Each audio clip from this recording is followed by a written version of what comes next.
हाँ, आज हम लोग करेंगे क्वेश्चन नंबर 2, जिसमें क्वेश्चन में कहा गया है कि particle stay at rest as seen in a frame. We can conclude that the frame is inertial. Number 2 है resultant force on the particle is zero. The frame may be inertial but the resultant force on the particle is zero. The frame may be non inertial but there is a non zero resultant force.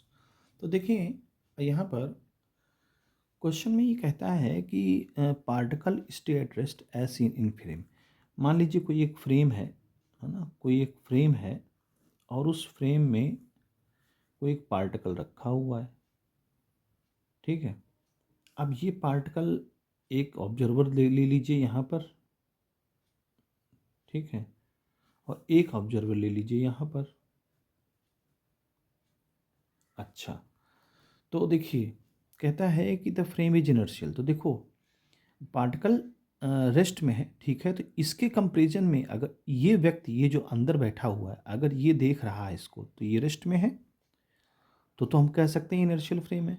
लेकिन अगर मान लीजिए कोई व्यक्ति बाहर है और ये एक एक्सेलरेशन से मूव कर रहा हो, मतलब अगर ये पूरा जो है जो फ्रेम है, ये फ्रेम किसी एक्सेलरेशन से मूव कर रहा है अगर, तो फिर ये एक इनर्शियल फ्रेम नहीं माना जाएगा इसके कंपेरिजन में, ये व्यक्ति के कंपेरिजन में।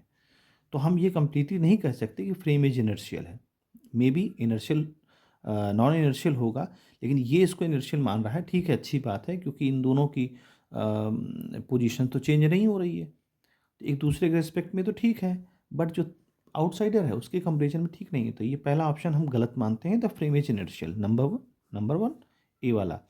बी वाला कहता है resultant force on the particle is zero. अब मान लीजिए, देखिए, अब चूंकि मान लीजिए ये कार है और कार, ये कोई कोई भी फ्रेम है, कार ही मान लें, अगर ये कार मूव कर रही है किसी एक्सेलरेशन से, तो इसका मतलब कि वहाँ पर इसके अंदर जो जो भी सिस्टम है, जो भी चीज़ें हैं, उन पे सब पे फोर्स लग रहा होगा। तो ये हम कह नहीं सकते कि रिजल्टेंट फोर्स जो है पार्टिकल पर जीरो लग रहा है।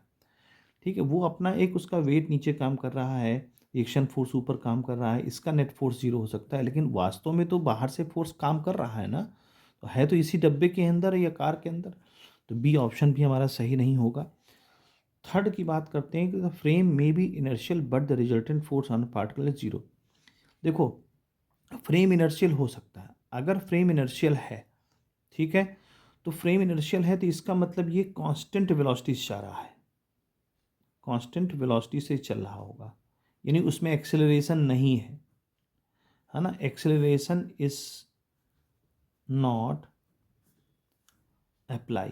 यहाँ पर अगर एक्सेलरेशन नहीं हो रहा है, एक्सेलरेशन बिल्कुल भी नहीं हो रहा है इस कार में, तो फिर वहाँ रिजल्टेंट फोर्स जीरो होगा, क्योंकि फिर वो जब एक्सेलरेशन नहीं होगा, कांस्टेंट वेलोसिटी से जा रहा है, तो उसमें जो है रिजल्टेंट फोर्स जीरो है। यानी जितना ये मान लीजिए एक पर्टिकुलर वेलोसिटी से जा रहा है, तो एक्सेलरेशन जब जब भी एक्सेलरेशन जीरो होगा, फोर्स जीरो हो जाएगा। और जब फोर्स जीरो होगा तो इसका अपना वेट और रिएक्शन फोर्स तो जीरो है ही है एक दूसरे के रिस्पेक्ट में, क्योंकि जितना रिएक्शन फोर्स होगा उतना उसका वेट होगा। तो उस केस में ये संभव है कि ये चीज़ हो जाए, तो सी ऑप्शन सही होगा। नेक्स्ट है the frame may be non inertial but there is a non zero resulting force. हाँ, the frame may be non inertial, frame जो है नॉन इनर्शियल हो सकता है भाई, एक्सेट कर रहा हो, but there is a non zero resulting force. हाँ, वो इसी केस में हो सकता है जब उसका रिजल्टेंट फोर्स नॉन जीरो हो, जब उसमें एक्सेलरेशन क्रिएट होगा, तो वो नॉन इनर्शियल फ्रेम होगा। ऑब्वियस सी बात है, जो बाहर पर्सन खड़ा होगा वो भी देखेगा कि नॉन इनर्शियल फ्रेम है। तो इस तरह से इस क्वेश्चन को कर सकते हैं।